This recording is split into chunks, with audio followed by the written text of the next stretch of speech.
Bisyo, to beloved preacher, Little Maggie. Everybody say, praise the Lord. Praise the Lord. Taas ang gamay, tayo po'y dumalangin. Opo, dakilang Diyos, maraming salamat. Sa dakilang magkataong, alam mo sa amin sa araw na to, nga kami ay tinipon mo maya. Minsan pa ulit. Dito siyang bahay-sambahan, upang purihin ka namin salamatan, sambahin sa lahat ng kabutihan mo sa inyo. Thank you so much, Lord, that you bless all the part of the service, from joyful solim, the testimony that we hear from beloved brethren, Lord, and you're so great God, an awesome God that we serve. You bless the people, O God, materially, financially, spiritually, and physically, Lord. This moment, my God, I may see, O God, to please, anointable servant, to deliver beloved message to the brethren, to the first prayer of their beloved parents in the Lord. I bind Satan, cast out in the darkness right now, God. In Jesus' name, amen and amen. Praise the Lord. Hallelujah. Everybody say, praise the Lord. Praise the Lord. First of all, the highest praise, glory, honor, thanksgiving, and majesty only to our loving God, Savior, give the full honor and respect to the dearly beloved of all Almeida, our beloved, and the whole blessed Almeida family, and blessing the beloved Almeida, and remembering and cherishing the blessed preaching and teaching beloved Honorable Pastor sa Almeida, and beloved Stand Pastor Lincoln Almeida, and also to the sa lahat ng mga kapatiran, mag-anakan mo sa araw na to, Lord. At also my beloved webcast viewer who are watching right now, at sa lahat ng mga kapatiran, choir members came from the Philippine Station. Kaya pinagpalat tayo sa araw na to, maminamahal. Binuhos ng Diyos ang iyang matamis nga presensya. Palakpakan po natin yung Panginoon. Tama talaga yung sabi ng Biblia nga it is good and pleasant for the brethren to dwell together in unity. Amen? Napakaayo, napakabuti sa lahat ng mga kapatira, isuon nga nagsama-sama na nagpupuri sa ating malapay na. Kaya ang presensya is natutuwa. Kaya napaganda pagpurihin natin ang Diyos. Kaya ang gusto ng ating Panginoon talaga palagi siyang kantahan, purihin, pasalamatan siya. Because our God is inhabit our presence. The Lord that we serve is inhabited the precious people. Inhabit meaning, kung sa Bisaya, nagapuyo siya sa tiliwala sa mapagdaig siyang katawan. Amen? The Lord inhabit the presence of His people. Yan, pagitna siya. Kaya ang ating title sa araw na to, sa ating Bible study, mensahe is The Benefits of Praise. Ang benepisyo sa mga pagpupuri. Palakpakan po natin ang ating malapay. Maraming bagay po, makuha natin what is the benefits, benepisyo sa mga pagpupuri. That's why, sa Biblia kung mabasa nato si Psalmista David, siya po ay nagpupuri sa Diyos 7 times a day. Naman yan, ha? 7 times a day, si Haring David nagpupuri sa ating mahal na Panginoon.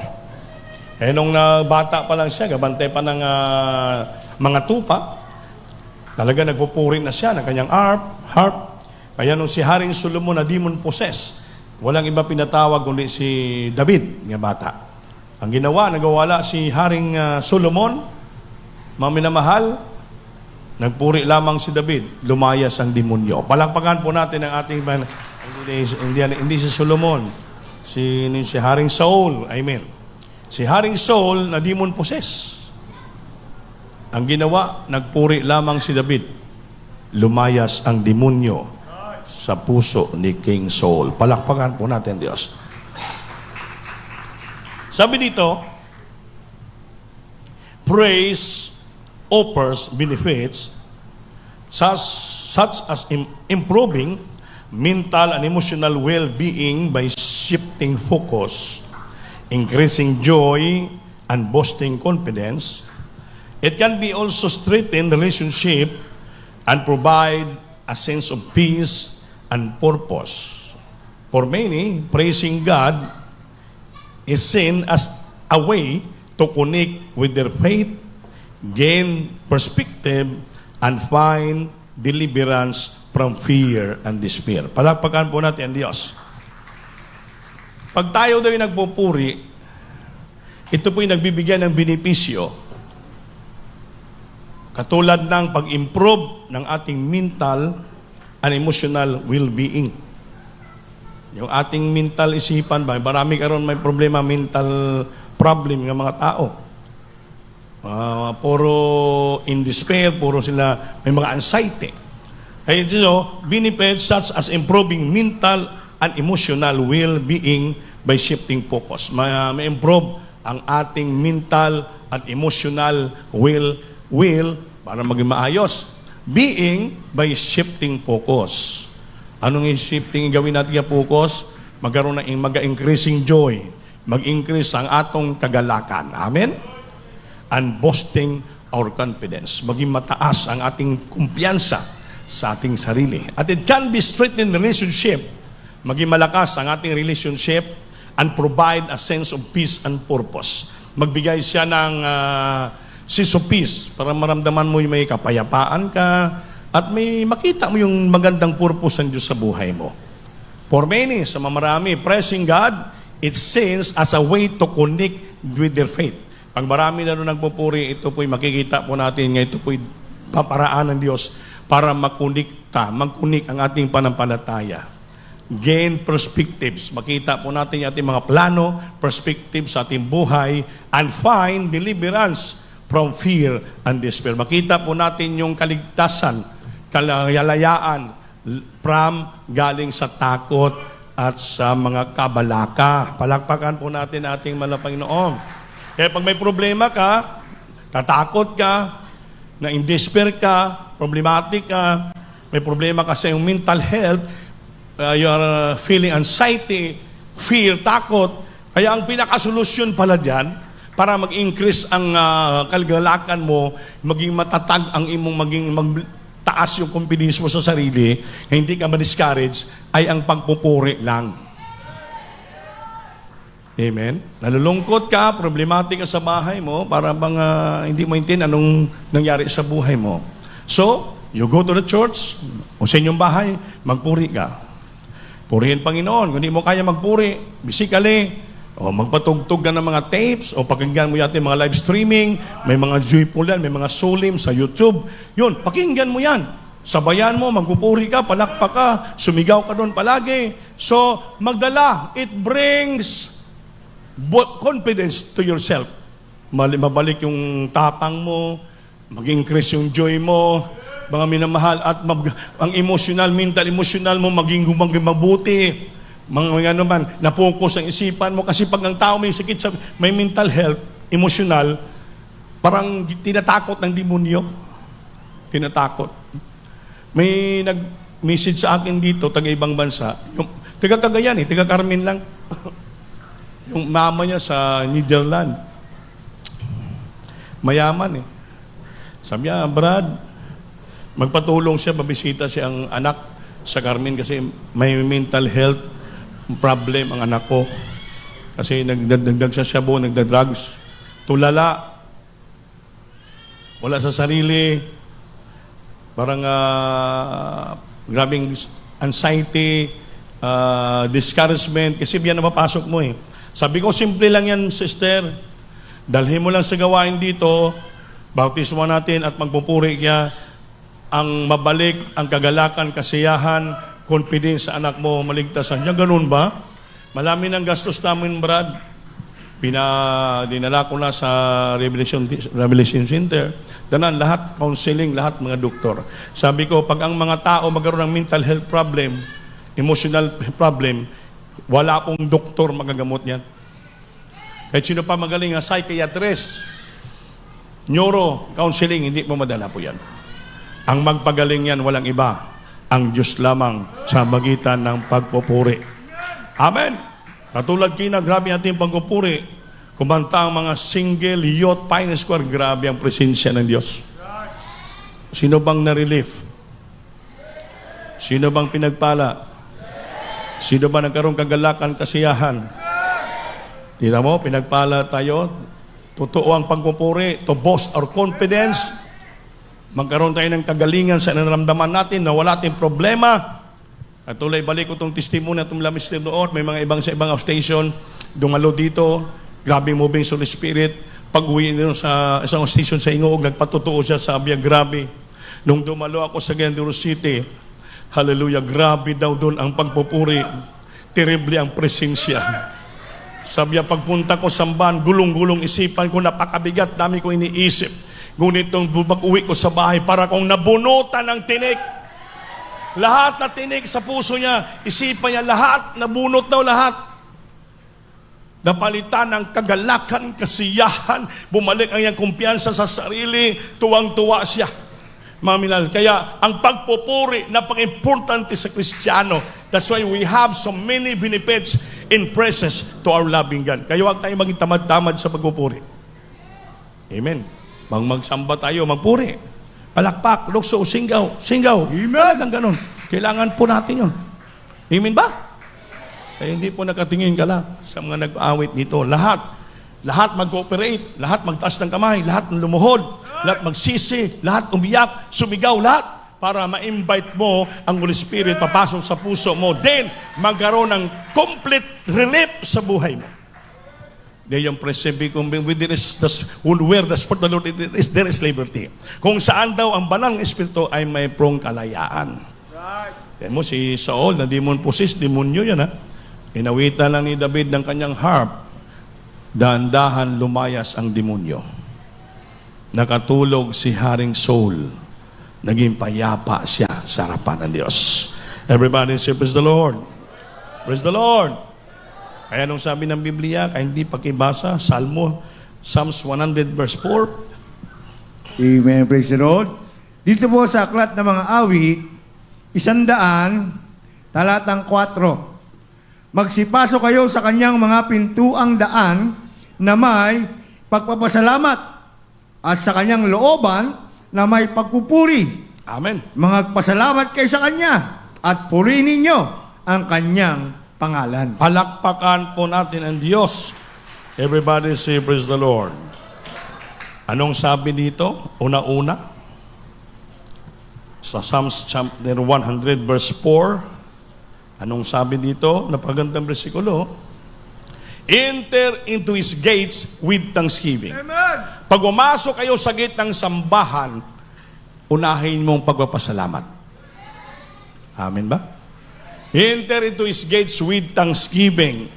Sunod, and into His court with praise. Sa loob, sa gitna, into His court with praise. Sa gitna ng sambahan, court ang tawag yan, in the midst of the court. And into His courts with praise, pagpupuri. Sunod, and be thankful unto Him. Magpasalamatin tayo sa ating Malapanginoon and bless His name. Pupurihin natin ang ating pangalan ng ating Malapanginoon. Kaya tandaan po natin, pagpasok natin sa gate ng simbahan, hindi po magsige tayo tsismisan. Amen? Amen. Hindi po mag-ikot-ikot tayo sa loob ng simbahan, maghanap tayo ng ating marites diha. Amen. Kundi paglaki, magpasok mo sa simbahan, sa gate pa lang, salamat Lord, nakarating ako sa gate ng simbahan. Amen. Pagdating mo sa gitna, yun, umpisahan mo na, purihin mo na ang ating mahal na Panginoon. Amen ba? And be thankful unto Him. Na tayo, papasalamatin tayo sa ating mahal na Panginoon. Dahil marami tayong dapat pasalamatan. I'm blessed so much that you heard your testimonies. Grabe pinagpala tayo. Lahat na nag-testify ka na, puro taga-DepEd. Mga maestro, mga maestra, pinagpala sila ng Diyos.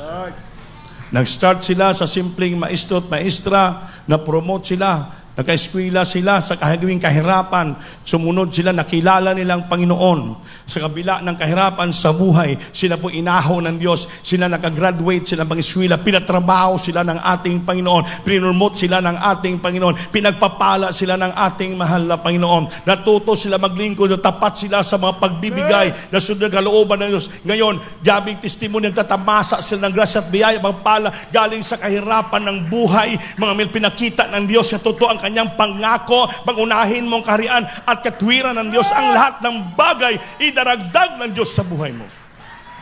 Hindi tayo pabayaan ng Diyos. Dahil pangako ng Diyos, I will never leave thee, nor forsake thee, or nor fail thee. I go before you, and I am always there. Samahan ta kayo. Saan kayo pa ron? I will go before you. I will go before you. Galing sa kahirapan hanggang paeskwela, pagtrabaho, ang Diyos kasama natin. Sabi pa nga ko, I will go before you. Sasamahan ko ikaw. At kung saan ka man paroon, I always there. Amen. Kung saan ka man, doon ako palagi. Tinitingnan kita, inagabayan kita, inaproteksyonan kita. Kaya mga minamahal, kayong pinagpala ng Diyos, ilagay nyo sa isipan nyo. From the start of our life, since we meet the Lord, walang-wala tayo.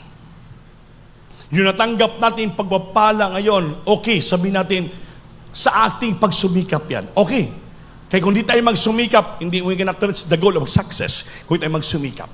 Pero ang iyong pagsumikap, kung walang gabay ng Diyos at tulong, hindi po natin maabot ang tugatog ng tagumpay sa buhay natin. Because the real success I came from the Lord, and is the one who hold our future.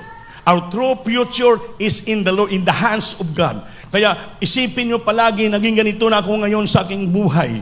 Mga minahal, ito pa'y utang ko na loob sa ating Panginoon. You must be grateful to our loving God. Pasalamatin tayo. Ngayon, anong ang iganti natin sa Diyos from the blessing, from the blessing na tanggap hanggang ngayon? Ano yung iganti natin sa Diyos? What is the return of our life sa ating Panginoon?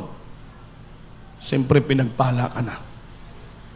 Maging tapat ka. You must be faithful. Faithful in serving the Lord, faithful in giving your tithes and offering, and faithful to support the church.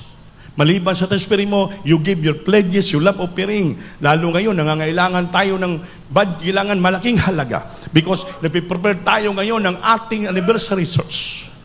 Grabe. Kanina nga, nag-istorya kami ng beloved wife ko habang ongoing gawain. Sa niya pang, binilang ko yung mga youth choir pa lang. Halos 100 lahat. Hindi pa kasama yung finance. Sabi niya, bibili na lang tayo ng Jollibee. Sabi ko, daming laki. Ba't Jollibee pa? Bilhin lang tayong pantat dyan. Ipakain. Nag-argue pa kami. Dahil, sabi ko, maraming ano dun. Sabi, dyan sa rapat, may nagluluto dyan. Palutuan natin sila ng liog. Isa ka liig, isa ka rice. Mura lang. Isipin mo Nakikinig kayo? Isipin mo yung responsibility and burden sa mga nanguna. Gumagawa kami ng paraan to adjust everything with regard on finances. Hindi basta-basta ito ang gastusan. Kasi mag-practice tuloy pang practice natin. Mag-practice kayo, after gawain, mag-break pa kayo. Siyempre, after practice, pagod na kayo. Uwi pa kayo sa inyong lugar. So, hindi namin kayo pakainin dito. Mamaya, may mamatay kayo lahat. Mga lipong mutanan o dito sa daan, ano mangyari? Lalo yung driver. Problema pa ngayon namin dahil yung bunggo natin, ang service from Bayugan, punong-puno. Itong driver natin, patakbo lang, wala na parang oil ang makina. Pagdating doon sa Gusa, sa may Pure Gold, sa Pure Gold pa, purong ginto. Hindi na umandar makina, biglang matay. Nag-gi-rescue doon. Pagtingin ng mekaniko, walang oil ang makina. Lumig-duming makina, nag-awas, kina-overheat. Pag na-overheat ang sasakyan, mga minamahal, full damage. Ipa-overhaul mo yan, magkano gastusin? Maliit lang yung 50,000. Imbis, we need much blessing. Lalabas pa. So, hindi nila madala yon sa bayugan. Hindi madala sa araw yon. Kaya yung taga-bayugan, Barobo, wala kayong masakyan. Iwan ko lang, anong sakyan nyo? Baka walis. Amen. Yung service naman ng Starex natin sa Oroquita, pagdating dito, sabi ng driver ng kapatiran, Beloved Opi, yung salamin windshield sa likod, nawasak. Biglang naging munggo. Sabi, ano nangyari? Tingnan mo yung mga pagpapala. Kung sabihin, trials, hindi trials, yung revival. Kasi pag may revival, may pagpapala, gagawa ang kaaway ng paraan. Sisingit talaga. So, sige lang. Hindi rin makauwi yung taga-Oroquita kaya walang salamin sa likod. Ewan ko, anong sasakyan din nila. Lalakad lang sila. Amen. Bibili naman tayo ng salamin. Magkano naman yung salamin? Kaya, yung taga-Lugait, kapon, yung driver lumapit sa akin ng gabi. Kuya, yung multicab, nag-overheat din. Nag-overheat? Paano nagkarating? Panahinto kami, panaglagay ng tubig. Sabi ko, pag uwi nyo, makaabot pa kayo sa Lugait. Matagal na daw yan. Condition mo yung makina, bakit pagdating nyo practice na overheat? Baka na sumubrang kainitan sa mga choir, kaya na overheat pa naman sa kinan. Tingnan mo, grabing kainitan, grabing puspusan. Sa sobrang kapuspusan, sobrang kainitan, uminit yung makina, nawasak yung mga salamin, grabing kainitan. Terribling revival na overheat. Sumubrang init ng chapel. Amen. Amen. So, manalangin naman tayo ngayon. Ipa-overhaul natin yung bunggo. Palitan salamin yung Starex. Yung multicab, ipa-overhaul naman. Nako. Hindi matapos-tapos yung gastusan. Hindi matapos-tapos ang gastusan ng church, mga minamahal.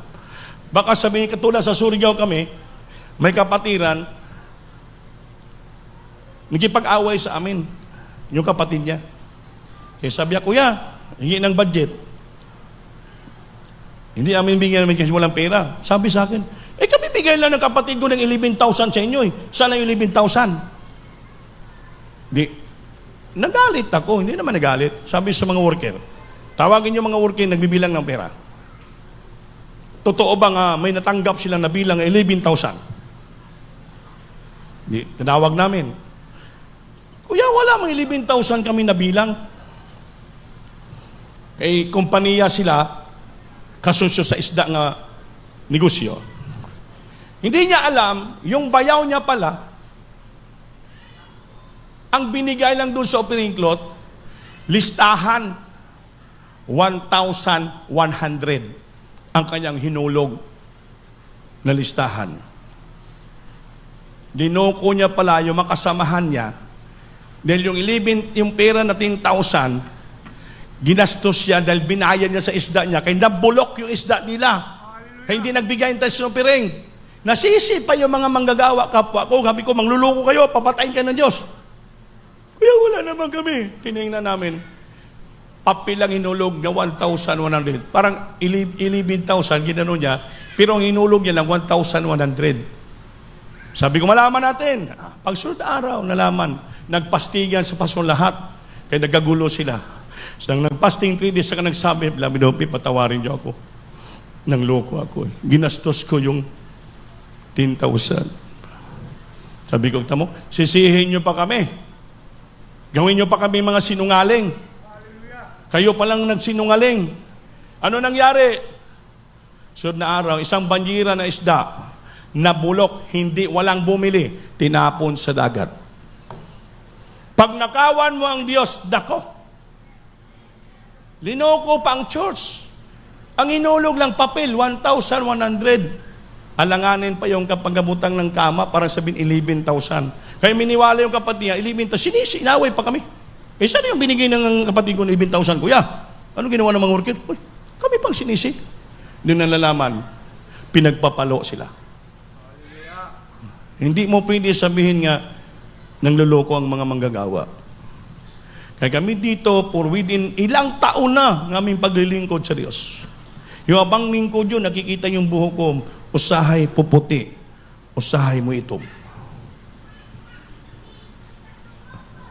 Kahabagan ng Diyos. Even single centavo dito, naka-record po yan. Sabi ko, kung nagnakaw lang ako sa church, papatayin ako ng Diyos, hindi na lang ako naging manggagawa. Sumakay na lang sana ako sa barko. Ngayon, kapitan ako sa barko. Magkano kikitain ko sa sa kapitan? Bagamat malaking alon, okay lang. Higita naman ko tag 300,000 aman.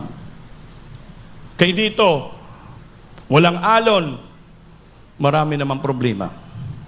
Sisihin pa tayo, gawin pa tayo sinungaling, marami pang pasaway dito, hirap na hirap. Grabing gastusan, grabe hindi maintindihan ng gastusan. Kaya yung pumapasok dito sa inyo, limbawa, papasok ng 1 million, ang gagastusin namin 700,000, walang matira. Kaya para pagpapalain kayo ng Diyos, mga minamahal, magkaroon kayo ng tamang pusong binago at genuine na puso sa paglingkod ng Diyos. To show your sincerity to our loving God with a genuine heart, nga pusong renewed by God, na wala kang alinlangan, hindi ka nag-iisip, hindi ka naghanap ng iyong binibigay.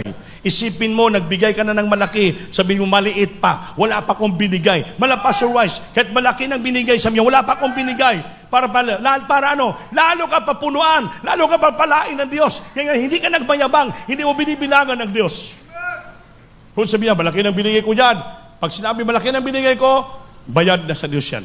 Wala nang ibibigay Diyos sa iyo. Hey, bakit? Pinagmamalaki mo. Sabi ng English, we cannot outgive God. Kung sa Bisaya, hindi natin malabuan ang Diyos kumuhatan. Kaya ang Diyos pinaglingkuran natin kung paano iso tayo sa giving, sobra sa insakto.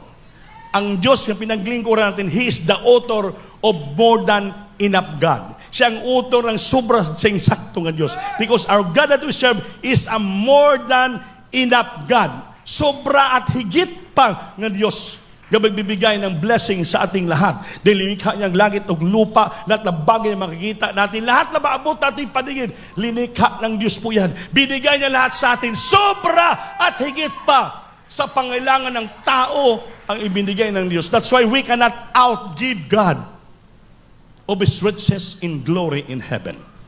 Sa ating simpleng bagay na pinagpala tayo, pinagkatiwalaan Diyos, dapat magkaroon ka mo ng malaking pasanin, great burden sa church, great heart in giving to the Lord. Para magkaroon kayo ng pasanin. Burden ba? Burden. Kaya nagpasalamat ako sa ibang kapatid testify kanina, nakakataba ng puso. Sabi ni Pablo, our heart enlarged because of your testimony that we hear. Nga nakita nila dito ang buhay ng manggagawa, hindi basta-basta ang sakripisyo. Salamat. Kaya nagkaroon ka mo ng pusong, malaking puso sa Diyos. Kaya nakita niyong grabing kahirapan, sakripisyo, manggagawa. Kaya yung puso niyong mataba sa Diyos, nga genuine, yun ang nagtutulak sa inyo nga tutulong ka mo sa church. Magbigay kayo na magbigay, tulungan ta para magaan ang problema ng iglesia, magaan ang daladala ng mga manggagawa, tulungan na hindi basta-basta mag-prepare ng gawain, ng malaking gawain, batch expenses, batch grabing gastusan, mga minamahal. Pero kung ikaw ay pinagpala ka ng Diyos, kayang-kaya mo yan, simple lang ibibigay mo. Kami natutuwa sa ibang kapatiran dito, nagdadala ng mga pledges. Kuya, pasensya ka na. Pero yung laman, 50,000. Bilabidope, pasensya ka na sa akin, please. Tag 80,000. Tumutulang luwa ko pagtalikod nila. Lord, salamat. You meet the needs of the church. Pero kulang pa. Yung kada kapatiran sa inyo, mga pinagpapala ng Diyos, magbigay ka lang ng 10,000, 10,000, napulo kapatiran ng 10,000, 1 million na yan. Apila na. Magkano na yun? 100,000. Pulo pa lang yun. Eh, marami tayo. Ilan tayo dito? Kung magbigay lang ka mo tag 10,000, tag 20,000 sa lahat ng kapatiran, importante, 500 tayo lahat dito. Maging magaan ang problema ng church. Amen ba? Amen ba? Tuloy-tuloy yung ating pagpupuri. Anong benepisyo ng pagpupuri? Ito, increases joy and peace. Ang pagbibigay kasama po yan sa pagpupuri. That's why during our services, hindi mawala yung pagbibigay. Yung pagbibigay kasama po yan sa pagpupuri sa Diyos. Pinapapurihan natin ang Diyos sa ating mga ibinibigay. Amen? We praise the Lord of our provision na binibigay natin. Increases joy and peace. Praising God can bring a sense of peace and fullness of joy. Pag grabe ka magpuri sa Diyos, sumamba ka sa ating Panginoon. Sabi dito, ang pagpupuri sa Diyos magdadala ng kapayapaan at kasiyahan sa puso. Amen ba? Next, posters of positive outlook. Praise God, praise can change a person mindset and shift their focus from problems to positivity, hope. Ano ibig sabihin? Pag magpuri ka sa Diyos, magbabago ang mindset ng tao. At maiiba ang focus na galing makalimutan niyang problema niya. At maging positive siya sa lahat ng iniisip niya at magkaroon siya ng tunay na pag-asa. Yun ang benepisyo na makuha mo sa pagpupuri. Ay pagtamad ka magpuri, mamatay ka sa problema. Mamatay ka sa negatibong pag-iisip. Yung mindset mo hindi magbabago. Wala. Ganun ka pa rin. Wala. Sabi kanina dito nang nag-testify si brother yung Seaman. Sabi niya, nung baguhan pa siya, nagpasting na daw siya. Nag-ayuno siya, nalangin siya. Pinagpala sa Diyos sa kasikay sa barko. Pero sabi niya, nakasakit siya, bumalik siya, sabi niya, nag-question siya. Lord, nagpasting na ako. Nanalangin ako, pinagpala mo ako. Bakit biglang nawala yung desire at plano ko sa future ko? Bakit nagkasakit ako, napauwi ako? Sabi niya, so hindi may iwasan. Magkaganon minsan ang isipan, mindset ng tao. Kaya kala niya, hindi tinugon ng Diyos ang kanyang plano. Kasi tayong Kristiyano, may plano tayo. Ating plano yan. Kung hindi man yung plano ng Diyos para sa atin. Sabi ng Biblia, my thoughts are not your thoughts. Ang aking pag-iisip, hindi yung pag-iisip, sabi ng Panginoon. Or either my ways are your ways. Ang aking kapamaraanan sa inyo, hindi yung kapamaraanan. Yung ating iniisip, gusto natin ganito lang. Ay iba yung pang-isip Diyos para sa atin. Our thoughts are not the thoughts of God. Our ways are not the ways of God. Kaya dapat, hindi ka pwede mag-question. Ang sabihin mo, Lord, bahala ka na sa aking buhay. I know from the start of my life, nanalangin ako sa iyo, alam ko, tumutugong ka sa dalangin. Hindi man pwede ang plano mo maging tuloy-tuloy. Kaya magkaroon talaga ng shifting sa buhay mo ang Diyos. Just to change your mindset. So may darating at trials, problema, para sabihin, para to test your faith. To test your faith. Kung ikaw ba magpatuloy sa plano mo ng pisahan, o hindi, ma-discourage ka ba? Kaya ang gawin mo na lang, magpasting ka, magpuri ka, manlangin ka. Kaya kung nagpuri ka, sabi ng Diyos, praise can change a person's mindset and shift their focus from problems to positivity, hope. Maging positivity ang imong pag-asa, Diyos. Nagpatuloy siya. Nag-change ng Diyos ang isipan niya, ang mindset niya. Kaya nang tuloy-tuloy na ang kanyang sakay sa barko, na-promote pa siya, nakatapos siyang kontrata. Kaya Brother Anthony, para lalo ka pagpapalain, lalo ka magtapat, magbigay. Tapat ka sa pagtansipiri mo, magbigay ka pa ng pledges mo sa anniversary para lalo ka mapalain. Di wala ka namang gastusan, wala ka pang asawa, kaya wag ka muna mag-asawa. Kaya kung mag-asawa ka na, mahati ng gastusan mo. Kaya suluhin mong gastusan, sarili mo, pamilya mo, at sa church, lalo ka pagpapalain ng Panginoon. Then what is money? What is money? Diba? Anong gawin mo sa pira, pag-asa mo, bigla ka magkasakit, bigla ka biglang problema, kaya madadown ka. Pero ang Diyos, mabait. Hindi, yung plano mo, hindi plano ng Diyos. Kaya sabi niya, ang plano ng Diyos, napakaganda para sa kanyang mga anak. Walang plano ang Diyos na masama sa kanyang anak. Lahat na plano natin, maganda. Mapaganda para sa Diyos. Basa, Jeremiah chapter 29 verse 11. Ito yung plano ng Diyos sa atin. Nakikinig ba kayo? Amen. Praise the Lord. Aklat po ng Jeremias, Kapitulo 29:11. 29, talatang 11. Ang sabi po dito, mga minamahal, 29:11 ng Jeremias.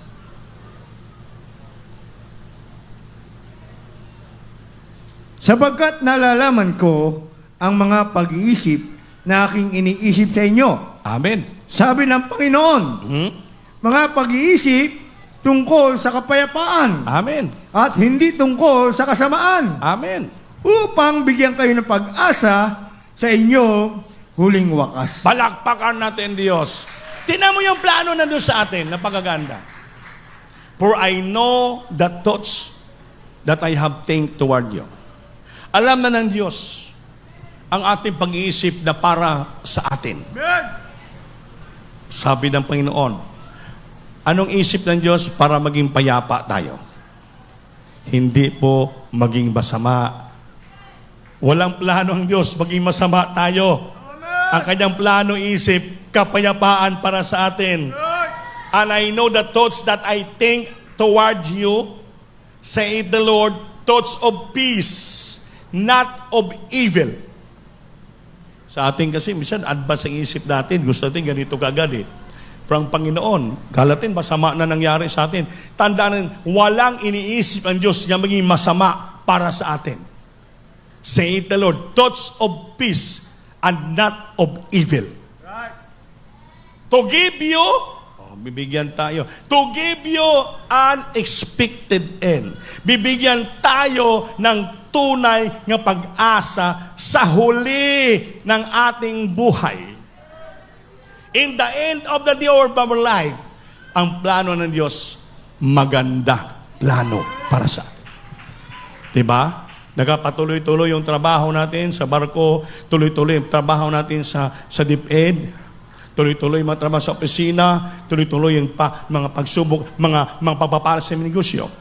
Sa negosyo natin, minsan may mga pagsubok dumarating. Dahil subukan tayo Diyos para hindi tayo magka-pride. Dahil kung palagi na pagganda ang imong negosyo, trabaho, okay, gabing Panginoon. So, darating din ang panahon, subukan ka ng Panginoon, medyo ipitin mo na yung negosyo nyo, pahinain mo na yung negosyo mo, para tingnan ng Diyos kung tumitingin ka lang ba sa pera, tumitingin ka ba sa magandang transaksyon palagi. Kailangan marunong ka rin tumingin sa mga pagsubok sa buhay mo, nung paano mo matakasan, anong gawin mo in times of trials, in times of crisis, difficulties, anong gawin mo? So, ipakita mo ngayon yung katapatan mo, na sambahin mo palagi, purihin mo ang Diyos, patuloy ka magpakabanal, patuloy ka pa rin magbibigay, patuloy mo pa rin gawin ang kalooban ng Diyos. Kaya ang pag-iisip ng Diyos sa atin, hindi masama, puro mabuti. Sa dulo ng buhay natin, ibigay niyang magandang plano pagpapala sa buhay natin. I know the thoughts that I think towards you, saith the Lord, thoughts of peace and not of evil, right, to give you an expected end. Tagaluga. Sapagkat nalalaman ko ang mga pag-iisip na aking iniisip sa inyo. Ibig sabihin, ang Diyos ang nagaplano sa ating buhay. Sabi ng Panginoon, mga pag-iisip tungkol sa kapayapaan at hindi tungkol sa kasamaan, upang bigyan kayo ng pag-asa sa inyong huling wakas. In the end, pag-asa ang ibibigay ng Diyos. Walang failure. Walang failure. So umpisa lang yan, parang may hardship, may difficulties, may mga trials. Pero pag-iisip ng Diyos sa'yo, hindi masama, payapa, kabutihan. Para ano? Bigyan niya tayo ng pag-asa. Pag-asa sa inyong huling wakas. In the end of the day, pag-asa ang ibigay ng Diyos sa atin. Hanguin tayo sa problema, sa kahirapan, trials, at tuloy-tuloy ang pagpapala. Dahil pangako ng Diyos yan, bibigyan tayo ng pag-asa sa inyong huling wakas sa buhay. Amen. Until the end of our life. Hanggang pagbalik ng Diyos. Pag-asa. Hope ang ibibigay, not evil. Palakpakan po natin ang ating pinakamalapay. Amen ba? Amen? Anong sabi dito? Psalms chapter 16 verse 11. Magibasa. Dito po sa aklat ng mga awit, 16, talatang 11. Iyong ituturo sa akin ang landas ng buhay. Nasa iyong harapan ang kapuspusan ng kagalakan. Sa iyong kanan ay may mga kasayahan magpakailanman. Palakpakan natin Diyos. And I sweep to you the fullness of joy. Thou wilt shew me the path of life. Sabi ng Panginoon kay David, ipakita ko sa iyo ang daan ng buhay. At sa iyong presensya ay puno-puno ng kasiyahan. Amen. In thy presence is fullness of joy. And thy right hand, there are pleasure forevermore. Sa kamay ng Diyos na kanan, puro pleasure, kasiyahan, kagalakan, walang kalungkutan, walang problema. Amen? At thy right hand, there are pleasures forever. Walang katapusan. Ng grasya, biyaya, pagpapala, palakpakan natin ang Diyos. Amen? Kahit may mga pagsubok, kahit may mga trials, mayroon pa rin palakasin ng Diyos ang ating relasyon sa Kanya. Pakibasa. Acts chapter 16 verse 25 up to 26. Dito po sa aklat na Magawa, Kapitulo 16, talatang 25 at 26. Datapwat ng maghahating gabi na, si Pablo at si Silas ay nagsisipanalangin at nagsiawit ng mga himno sa Diyos at sila'y pinakiinggan ng mga bilanggo. Sa 26, at kagisay-gisay nagkaroon ng isang malakas na lindol, ano pat nagsiuga ang mga patibayan ng bahay bilangguan at pagdagay nakabuksan ang lahat ng mga pinto at nakakalas ang mga gapos ng bawat isa. Palakpakan natin Diyos. Si Apostle Paul and Silas na nangaral Ebanghelyo, hinuli sila ng mga sundalo. Binilanggo sila, binilanggo. Pag sa bilangguan, linagay talian pa yung kamay at paan ng tanikala. Kinadina pa. Imagine, hindi basta-basta yung pagsubok ng mga apostoles. Kinadina sila. Ngunit, nung hating gabi, at the midnight time, nakikinig ba kayo? And at midnight, Paul and Silas prayed. Tungang gabi madaling araw, nanalangin, nagpuri, nanalangin si Pablo at Silas at umawit sa Diyos. Sing praises unto God. Nagpuri sila sa Panginoon. And the prisoner heard them. Ang mga preso, narinig sila. 26. Anong kadugtong? And suddenly, bigla, there was a great earthquake, so that the foundation of the prison were shaken. And immediately, all the doors were opened, and everyone bonds were loosed. Palakpakan natin Diyos. Sa patuloy na lalangin si Paul and Silas sa loob ng bilangguan, umawit sila ng awit sa ating malapit. Umawit sila. Bigla-bigla lamang may nagkaroon ng lindol na tahiog ang prisuhan. So that the foundation of the prison will shake. Ang foundation, mga haligi ng bilanggo ay halos nanginginig. Amen. And immediately, the doors were, ang lahat na pintuan ng prisuhan, nabuksan lahat.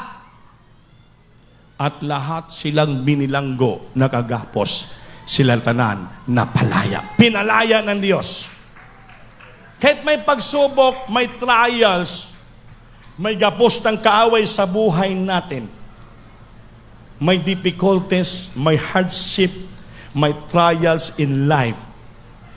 Ngunit, pinintulutan ng Diyos yan para in the midst of the trials and affliction and hardship of life, anong ating gagawin?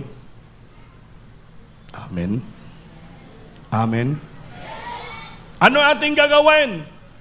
Ang Biblia nang sabi, sa gitna ng madaling araw in the midnight time, anong ginawa ni Paul and Silas? Sila po'y nanalangin at sila po'y nagpuri sa ating mahal na Panginoon at pinakinggan ng Diyos ay ilang pagpupuri, ilang panalangin, nagpadalang Diyos ng lindol, nauga ang patukuranan sa foundation ng prisuhan, at diyan ang mga pinto binuksan ng Diyos at lahat silang nakagapos, sila po'y nakalaya sa prisuhan.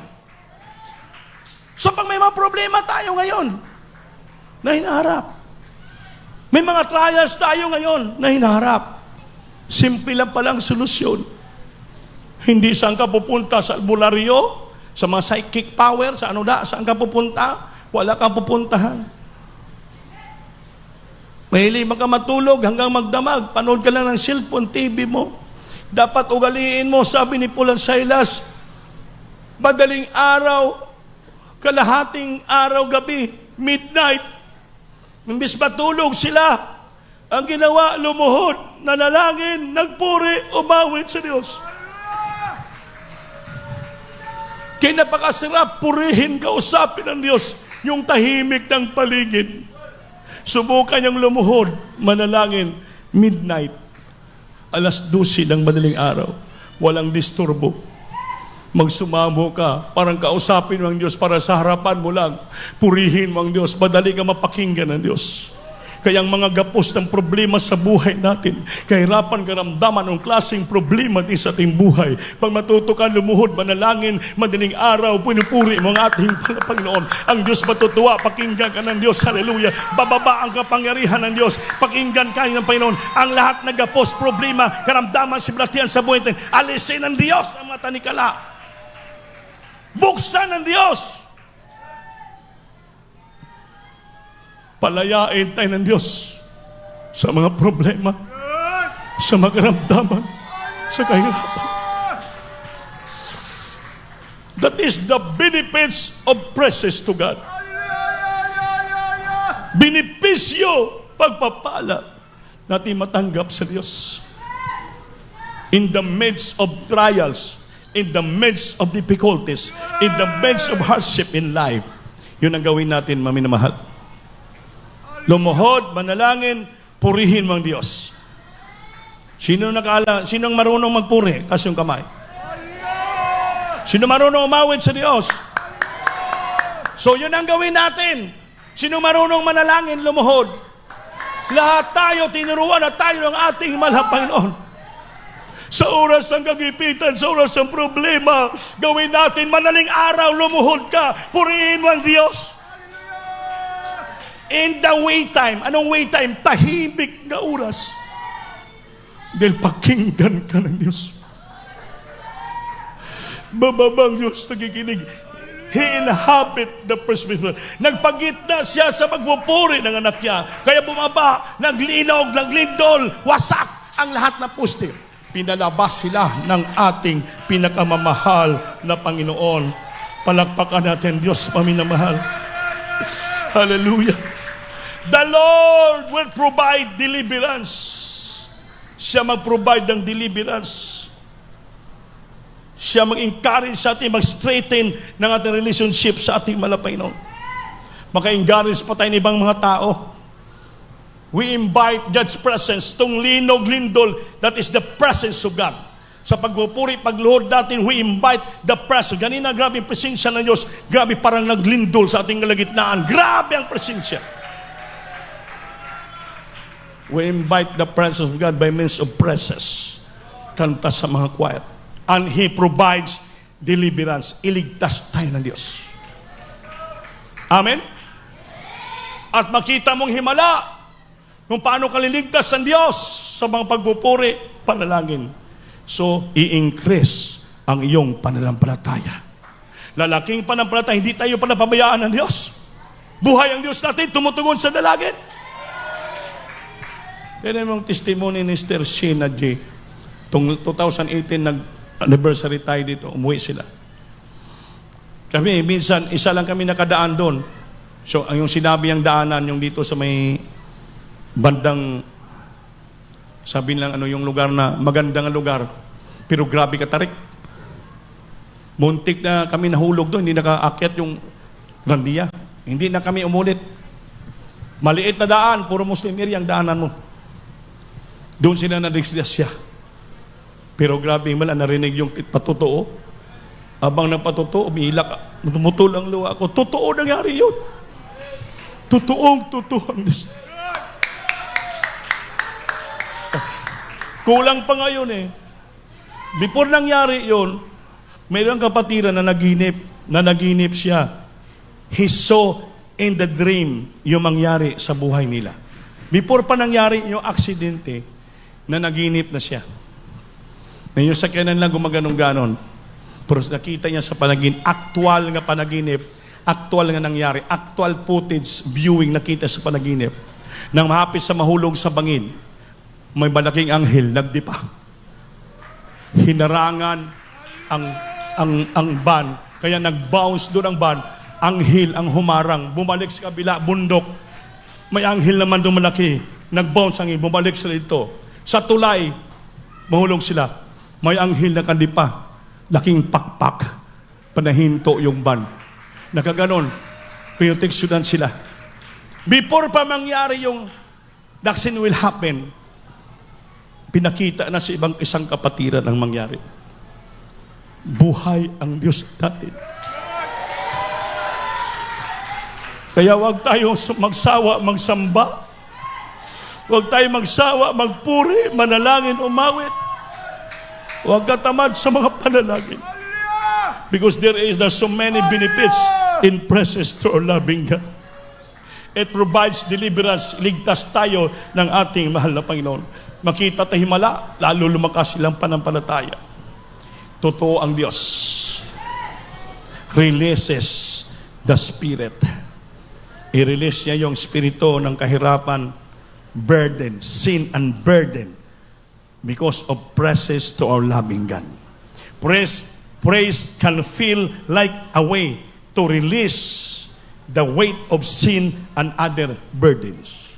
Ang pagpupuri, kaya niya i-release ang kabigat ng kasalanan at ang espiritu ng kasalanan. Mapalaya. It provides complete deliverance. Awitan natin Diyos. Hallelujah. Singgit, hallelujah. Kaya huwag kang mahiya, magpuri, huwag kang musinggit. Singgit ka palagi. Purihin mo palagi ang Diyos. Ipatugbaw ang mga boses. Because there are some benefits in presence to our loving God.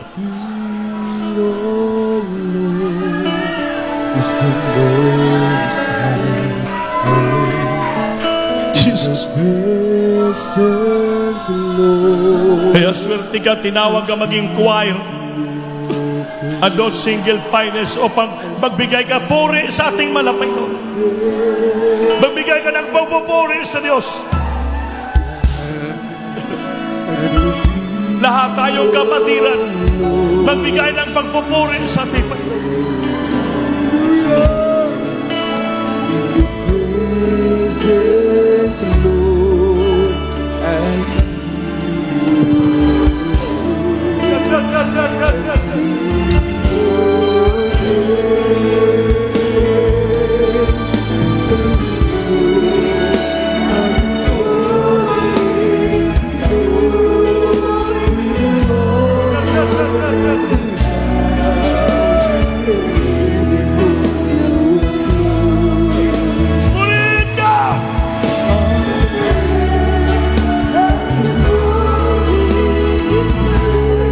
Purihin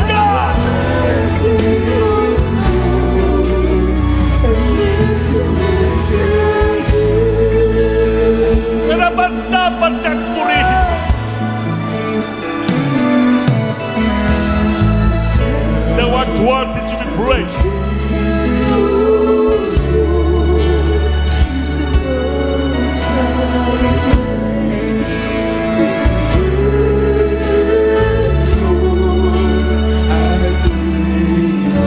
Jesus.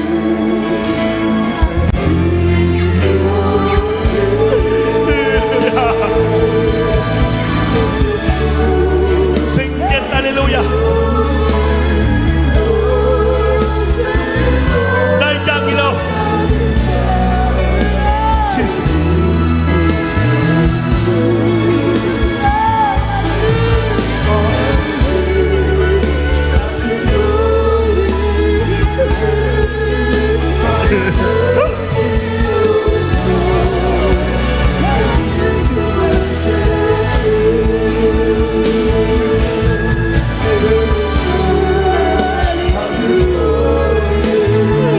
Hallelujah. Purihin ka, Lord. Purihin ka, purihin ka, purihin.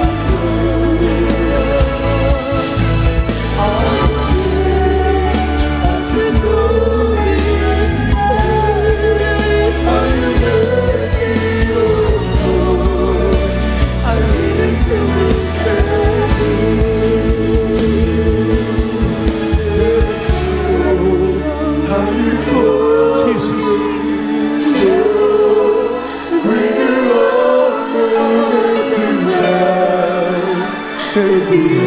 For your throne, amazed at your glory, praised by your mercy, O Lord. I live to worship you.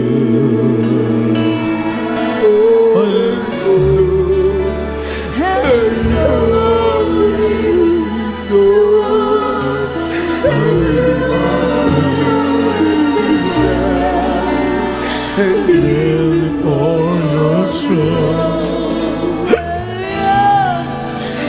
I'm amazed at your glory, embrace, but your mercy, Lord. I live to worship. I live to worship you. Higher calling.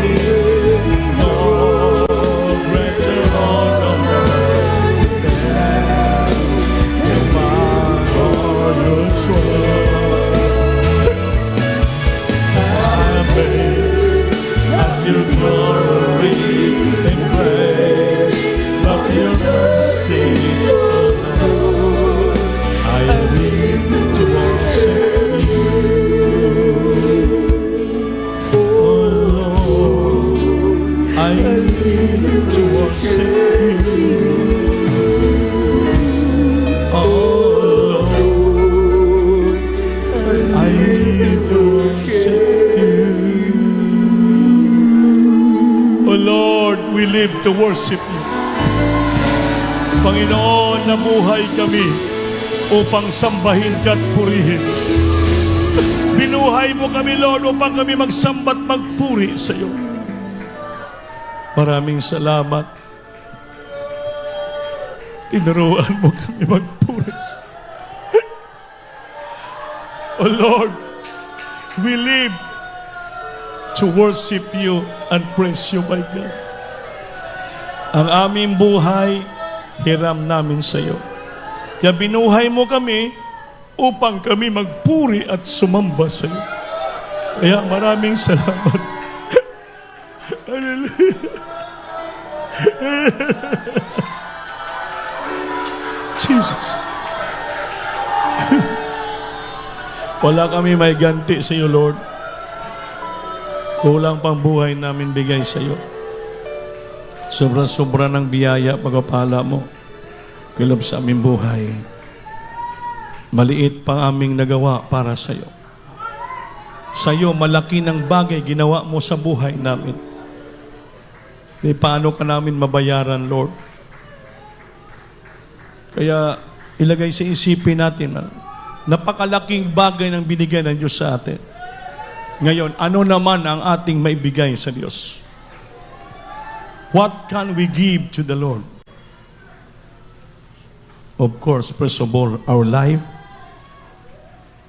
sincerity, and obedience in serving the Lord. Then, our faithfulness of what we have earned, the blessing, ibigay mo sa Diyos. You help the church, you do what is faithfulness in serving the Lord. Hindi natin mabayaran ang ating hininga at buhay sa Diyos. Manalangin kayo lahat, mga minamahal. Kayo mga kapatiran na kaluhod na, kausapin nyo ng Diyos. Manalangin kayo sa Panginoon. Sabihin mo, Lord, anong maibigay ko sa iyo? Anong maibalos ko sa iyo, Lord? Sa grabing pagpapala at biyaya binigay mo sa buhay ko. It's time for us to do this and awake.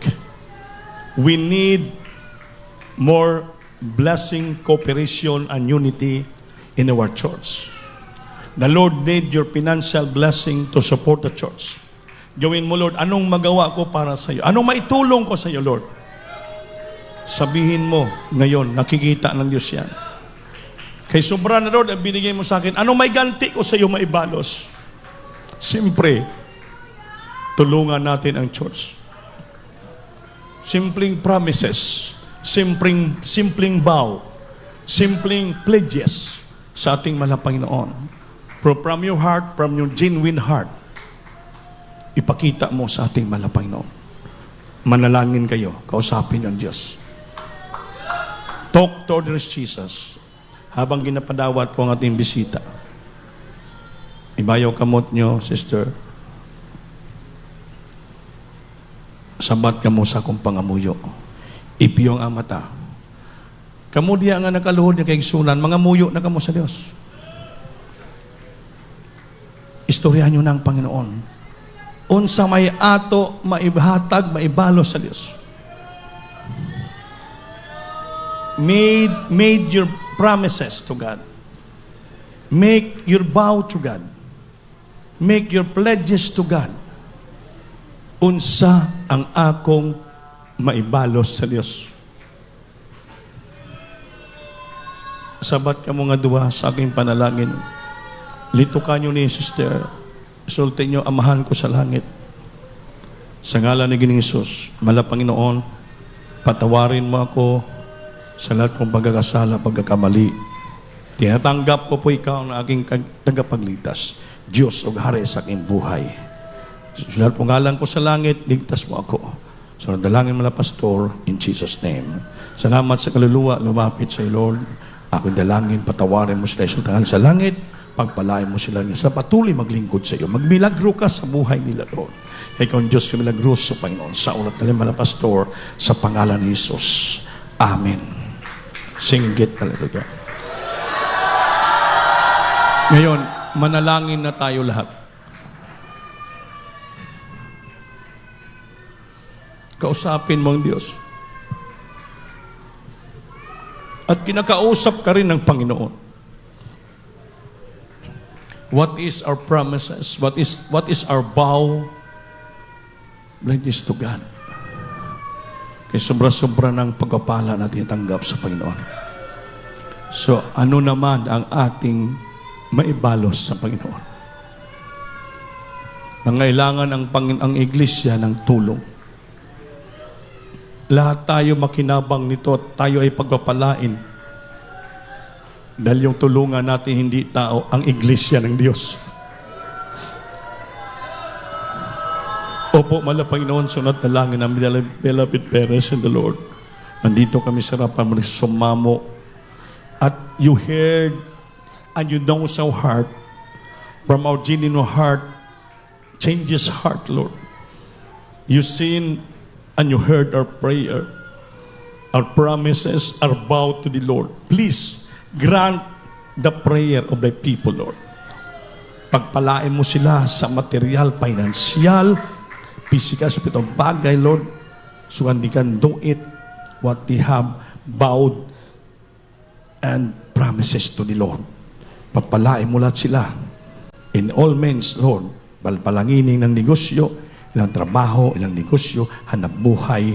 Bless them so much, my God. Hallelujah. Lord, patuloy magamit siyong gawain. Palangini kami tanas ng mga pastor, remove the undoubts, unbelief, and doubts, hindrances in our prayer of God right now. In Jesus' name, amen and amen pa sa Lord. Hallelujah. Palakpakan natin ang Diyos ng mahal. Ngayon, ipatong ang Panginoon sa iyong ulo, ang isa nakataas, lahat tayo maglihans with all power authorities, lahat natin mag-aramdaman sa balatian. Opo, malapay mo sana pa ibaba. Ang kapangyarihan mo sa militahan, so dalangin ang beloved parents and the Lord, beloved noble pastor, the son pastor, beloved children, I bind the prop darkness, demons, and infirmities, sickness, and diseases. Cast out from the children right in the might of Jesus. Bless the children financially, physically, spiritually, heal the sickness of the problem. Bless them so much, financially, physically, right now, heal the sickness of the problem. Remove the vices and poverty, the life, bless the business job, and work, Lord. In Jesus' name, amen and amen. Praise the Lord. Hallelujah. Everybody say, praise the Lord. Manindog tama na mahal. May 4 na reglamentong kaluwasan. Pasultinan sila. 4 ang reglamento sa kaluwasan. 4. Panginulsol, pagtuo, panginulsol na kamo. Pangtulo, bautismo sa tubig. Ituslog sa tubig inyong lawas na sanina gida. Para pang-upat, nabautismohan ka mo na pasaylo yung sala. Manaog ang Holy Spirit, mo sulod siya kasing-kasing. Yun ang pinakapatik nyo, silyo. Para pag-abot sa langit, dawaton mo sa Ginoo dito. Yan ang kaluwasan, simple lang. Amen? Sultin nyo lang sila. Palagpagan natin, Diyos mo na mahal. So, mulukso kita. Naglukso na ba kita? Sige, bayaw ka mo. Lukso kita, tulog ka beses. Sige. Help us, Lord! Help us, Lord! Help us, Lord! Amen. Salamat sa atin, mahal Panginoon. So, mahal, mamaya, may practice ang ating mga choir. Mahal, after